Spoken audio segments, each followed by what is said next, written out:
Le gouvernement a promptement réagi contre l'inflation du prix de l'huile alimentaire. Dans une déclaration mardi dernier, le ministre du Commerce et de l'Industrie, Souleymane Diarra Souba, a annoncé la suspension de la hausse du prix de l'huile de table raffinée. Cette décision est-elle appliquée sur le marché en Côte d'Ivoire? Élément de réponse dans ce journal. La deuxième partie de ce journal sera consacrée à notre page culture. Désormais, tous les vendredis, nous aurons un invité du monde culturel sur notre plateau. Et pour cette première, je reçois l'artiste Fadaldé. Bonjour Fadal. Bonjour. Et bienvenue. Merci. Bonjour et bienvenue sur RTV. Ce vendredi au plateau s'est tenu un atelier sur le plan stratégique de développement 2021-2025 de l'Agence Emploi Jeunes. C'était en présence des partenaires techniques et financiers de l'Agence Emploi Jeunes. L'élaboration de ce plan répond au souci de faire en sorte que les actions de l'Agence Emploi Jeunes aient un meilleur impact sur les jeunes. Selon Koné Emile, le directeur de la statistique, suivi et évaluation de l'agence, la mise en œuvre de ce plan est estimé à 601 milliards de francs CFA. Il est au micro de Jacques Vouebou. Nous voulons vraiment assurer que lorsque nous accompagnons les jeunes, que ça leur permette effectivement de pouvoir s'insérer de façon durable. Nous avons, pour pouvoir aboutir à ça, envie d'améliorer nous-mêmes notre intervention au niveau de la gouvernance. Les instruments de pilotage que sont le suivi, évaluation, l'audit, on veut les améliorer pour de meilleures interventions. On veut également améliorer la mobilisation des ressources pour pouvoir faire face à nos défis et une allocation optimale. Il y a une chose qui est d'avoir les ressources, une autre c'est la répartition optimale de sorte que chaque composante de l'organisation soit dotée en fonction du travail qu'elle a à faire. Pour la mise en œuvre du plan stratégique, y compris les frais de structure que cela engendre, ça fait 601 milliards. Donc il faut une mobilisation importante de ressources. En politique maintenant, la coalition des partis et groupements politiques de l'opposition a souhaité le report du scrutin législatif afin de mieux se préparer. Elle propose à cet effet la fin du mois de mars pour la tenue de ces élections. Elles l'ont fait savoir lors d'une conférence de presse ce jeudi à Abidjan que répondra la commission électorale indépendante. En attendant, elle a annoncé la publication de la liste définitive des candidats le 31 janvier prochain, les élections étant prévues le 6 mars 2021. Face à la flambée des prix de certains produits sur le marché, Souleymane Diarra Souba, le ministre du Commerce et de l'Industrie, était face à la presse ce mardi. Lors d'une conférence de presse, il a annoncé la suspension immédiate de la hausse du prix de l'huile alimentaire. Je vous propose de l'écouter.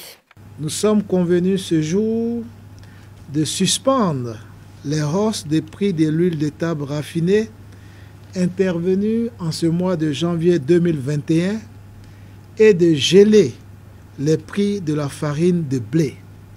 Donc de façon concrète, toutes les augmentations qui avaient été annoncées à partir du 1er janvier 2021 concernant l'huile de table raffinée sont suspendues.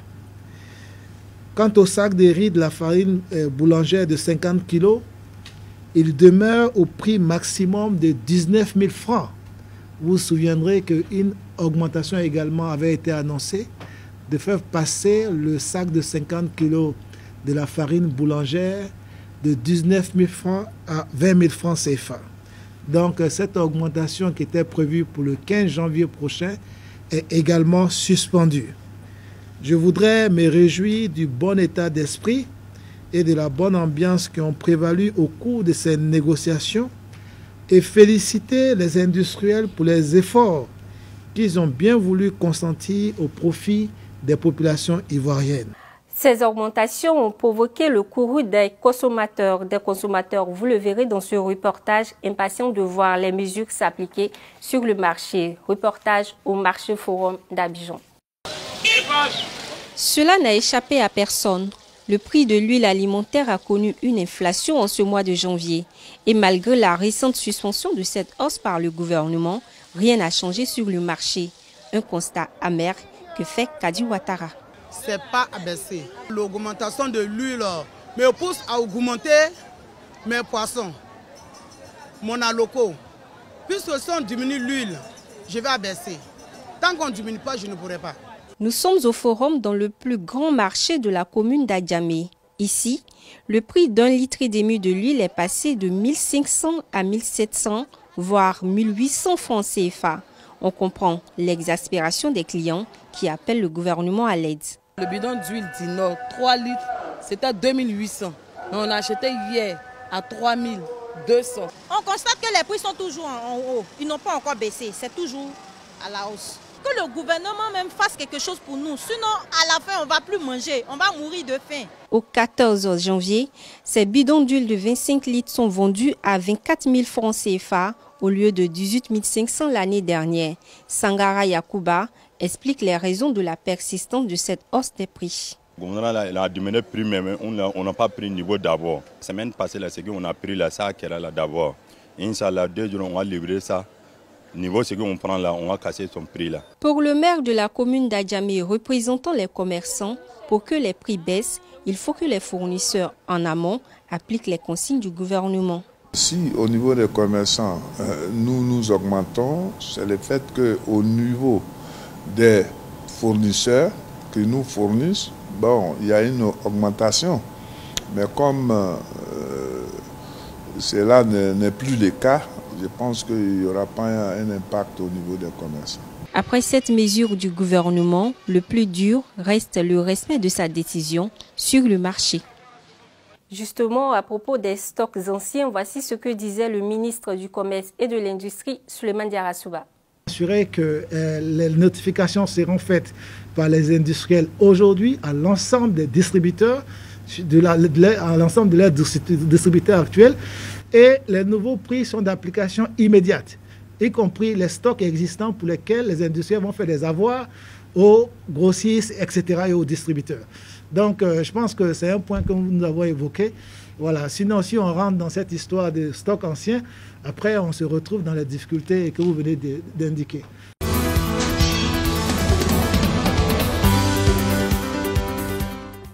Et maintenant, la page culture. Bonjour Fadal. Bonjour. Et bienvenue. Merci. Alors, en août 97, le titre Adja, avec l'album Religion. En 99, le titre Brakissa, avec l'album Jasso. Avant d'en venir à la chanson, vous avez commencé par le théâtre. Alors, comment êtes-vous passé du théâtre à la chanson? Je salue tous les téléspectateurs qui nous suivent. Il faut dire que le théâtre, je l'ai fait à l'école primaire, c'était à Thiémé. Voilà. Et à Thiémé qui se trouve à 30 km de Diéné. Voilà, dans le département de Diéné. Et l'un des gars de ma troupe, dans la troupe dans laquelle je voulais, c'était le colonel Diarra-Souba, qui lui aujourd'hui est l'aide-camp du président de la République. Mais voilà, mais seulement tout ce qui était chanson au sein de la troupe était confié à Fadaldé. Voilà, bon, mon vrai nom c'est Kone Ibrahima Khalil, donc c'est IB. Et au fur et à mesure, les gens trouvaient que j'avais une belle voix et que bon, j'étais prédestiné à faire la chanson, quoi, voilà. Alors, les années 90, c'est aussi la naissance du Zouglou en Côte d'Ivoire, mais vous orientez vers le reggae. Qu'est-ce qui justifie ce choix? Il faut d'abord dire que le Zouglou est une musique que j'adore, voilà, puisque c'est un produit pur ivoirien. Et j'encourage tous mes amis et collègues artistes qui pratiquent cette musique. Mais seulement, moi je ne voulais pas suivre la mode parce qu'à ce moment c'était une mode. Mais il faut leur tirer le chapeau parce que finalement, le Zouglou a réussi à s'imposer non seulement à la Côte d'Ivoire, à l'Afrique, mais voire au monde entier avec des mythiques groupes comme Magic System, Yodé Siro, etc. Voilà, moi j'ai décidé de faire la musique reggae parce que j'ai un message à passer. Je me dis que le continent africain a besoin de messages, a besoin d'éducation, a besoin de sensibilisation parce que notre démocratie est très jeune. Chez nous, en Afrique, le tribalisme souvent prend le dessus, le religionalisme prend le dessus, voilà, etc., etc. Donc, il faut sensibiliser les gens, même à la santé, etc. Donc, moi, j'ai décidé de faire la musique reggae, qui est une musique qui traverse le temps, qui n'a pas de mots, qui n'a pas de temps, qui n'a pas d'époque. Voilà, quand vous écoutez Bob Marley aujourd'hui, c'est comme s'il avait sorti ses chansons hier. Vous voyez, il y a même une de ses chansons qui est encore d'actualité, Africa Unite. Bien sûr. Voilà. Alors, le zouglou, le reggae qui traverse le temps, mais aujourd'hui, on a le coupé décalé, le zouglou. Quelle est la place du reggae face à ces musiques-là? Mais comme je le disais tantôt, la musique reggae continue de traverser le temps. La musique reggae est je dirais la musique reggae est la vieille mère de toutes ces musiques-là. Parce que moi, quand je fais mes concerts, je les commence toujours avec Boyorodjan, qui date de plus de 20 ans. Et je termine avec Barakissa, qui date de plus de 20 ans. Des titres qui sont toujours gravés dans la mémoire. Et généralement, c'est les jeunes de 15 ans, de 17 ans, 18 ans, qui chantent, après ces chansons, la sortie de ces chansons, qui chantent ces chansons. Et même quand vous regardez Alpha Blondy, les concerts d'Alpha Blondy, il est beaucoup toujours avec Brigadier Sabari, que ce soit en Afrique ou bien en Europe, aux États-Unis, etc. Pour vous dire que les mélodies du reggae, les messages du reggae sont des messages qui traversent le temps. Voilà. Alors, Fadaldé, votre nom d'artiste est Malinké, si je ne me trompe, qui signifie le fils qui demande pardon à son père. Bah oui, Fadaldé en Malinké, qui veut dire effectivement le fils qui demande pardon à son père. Fadaldé, ça c'est en Odineka, ou bien Fadaridé à Tabissi. Tout simplement parce que c'est une prière que j'ai fait à Dieu. Beaucoup pensent que c'est à mon père biologique, non, ce n'est pas le cas. Je me dis que je suis un être humain et je ne suis pas parfait. Je commets des péchés, je ne respecte pas forcément les lois de Dieu. Voilà. Donc chaque jour qu'il fait, je lui demande pardon. Donc c'est une prière. Alors, Fadaldé, 23 ans de carrière, combien d'albums à ce jour? 6 albums. 6 albums religion, avec des chansons comme Gouvernant Chaussuri et Adja, sorti en 97. Après, il y a eu Jasso, avec des chansons comme Barakissa, Conflit à l'Ouest, Boyorodjan, sorti en 99. Ensuite, il y a eu Méditation, sorti en 2003, après la crise que nous avons connue, avec des chansons comme Marassa, Djassé, etc. Et puis, après, nous avons mis 7 ans pour sortir Mea Culpa. Mea Culpa, où nous avons demandé à la classe politique de faire son Mea Culpa. Pourquoi avoir attendu 7 ans? Parce que la Côte d'Ivoire, il y avait une crise, le pays a été divisé en deux, rien ne marchait. Mais voilà, et vous savez, nous faisons un travail qui permet d'aller un peu partout. Et quand le pays est divisé en deux, on ne peut pas travailler. Donc on a mis 7 ans pour sortir Mea Culpa. Et ensuite, après Mea Culpa, sorti en 2010, on a mis encore 5 ans pour sortir Jam Koko en 2015. Jam Koko avec des titres comme Kafokabe. Ayafokabe, Aniyangoche. Faut pas voler. Bien sûr que non. Et après, en 2020, on a sorti dernièrement Je suis Afrique. Voilà. Alors, 23 Mais ans. Entre les différents albums, il y a eu des singles, dont la chanson Ne l'abandonne pas sur le VIH. Les élections, c'est pour bientôt. Mon frère, il faut voter. Il y a eu quelques singles quand même qui ont plu, dont les Ivoiriens ont aimé. 23 ans, on imagine qu'il y a eu aussi des trophées. Oui, plein de trophées. Attends, je consulte ma tablette. En 2003 déjà, j'ai eu le 7e prix des albums les plus vendus par le Buruda, à stable mon album Méditation. En 2008, j'ai reçu le prix de la meilleure chanson sur la paix. Et j'ai été le seul reggaeman en Côte d'Ivoire qui a eu ce prix. Il n'y a pas un autre. Voilà, et le premier prix a été reçu par Eddie, le deuxième prix a été reçu par Widjiped, et moi j'ai reçu le 3e prix avec ma chanson Prends ma main frère ou bien Mongbo, allons pour la réconciliation. Et c'était organisé par l'AICF, voilà, l'Agence ivoirienne de la coopération francophone. Voilà, en 2009, j'ai eu le prix du meilleur artiste de Tamanido au Mali. Et en 2013, j'ai été fait ambassadeur par, comment on appelle, l'ONG Sansas. Ils sont basés à Bourg-Bourg-en-Temps, il y a beaucoup de prix. J'ai même eu le prix du meilleur artiste reggae, etc. Il y en a beaucoup. Félicitations pour tous ces prix. Comment parvenir, selon vous, à cette véritable réconciliation? Parce qu'on voit de plus en plus d'artistes qui chantent pour la réconciliation. Je pense que pour la réconciliation, les Ivoiriens, en quelque sorte, sont réconciliés. Les Ivoiriens vivent en société, ils vivent en paix, ils vivent en harmonie. La réconciliation doit venir de là-haut. Il faut que la classe politique soit sincère avec elle-même. Il faut mettre beaucoup de sincérité dans la politique. Les politiciens qui dirigent les Ivoiriens, je vais parler de toute la classe politique. Qu'est-ce que vous entendez par sincérité? Moi, par exemple, je souhaiterais, par exemple, que depuis que Gbagbo est parti à La Haye, il n'a jamais lancé un message de paix ou bien de réconciliation Et je l'ai dit dans une chanson. Si j'étais Laurent Gbagbo, je dirais à mes partisans de rejoindre la République.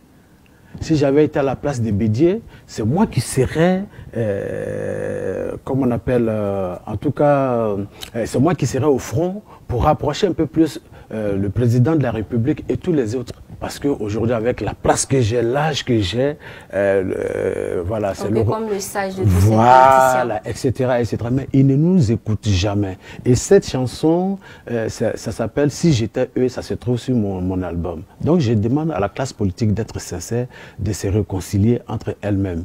Bientôt, vous allez avoir une chanson, un clip, en tout cas karaoké, sur les réseaux sociaux, dont je parle de l'histoire de la Côte d'Ivoire.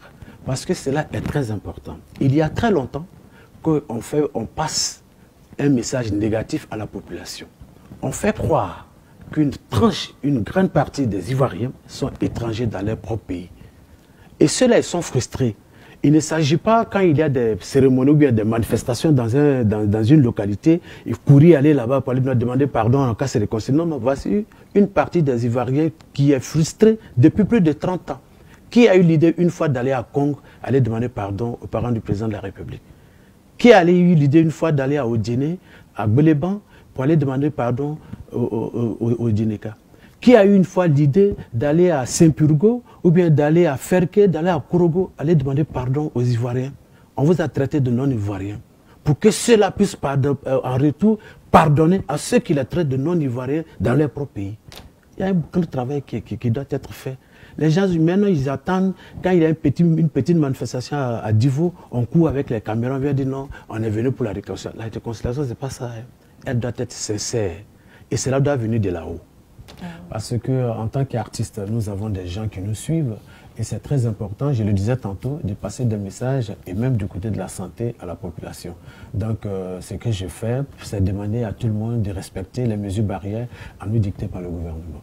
Alors, le nombre de cas repart à la hausse. Est-ce qu'il faut intensifier la sensibilisation, plus concrètement? Oui, mais bien sûr, il faut intensifier la sensibilisation. Et je ne comprends pas pourquoi pratiquement tous nos clips sont retirés des chaînes de télévision. Les chansons de sensibilisation qui passaient, je ne les vois plus. Il faut intensifier la sensibilisation. Et si les cas continuent de grimper, on sera obligé de passer aux mesures, comme on appelle en bon français, draconiennes, c'est ça. Voilà, on va demander, sans doute le reconfinement va revenir. Voilà. Alors, pour terminer, c'est quoi l'actualité de Fadaldé? Fadaldé est en studio, en train de préparer déjà. Parce que moi, quand je sors un album, je ne me contente pas des éloges des gens. Ah, l'album est bien, c'est vraiment du courage, félicitations, tu chantes bien. Non, moi, quand je sors un album, automatiquement, je commence à préparer, même si cela doit prendre 5 ans, le prochain qui va venir. Donc, je suis en studio et en même temps, je suis sur terrain pour certaines des prestations. Voilà. Et c'est pour quand la sortie de cet album? Il faut attendre peut-être entre 2022, que Dieu nous accorde longue vie, 2022, 2023, etc. Voilà. Merci beaucoup, Fadaldé. Je vous en prie, et puis big up à tous ceux qui nous suivent. Rastafari. C'est la fin de ce journal. Je vous remercie de nous avoir suivis.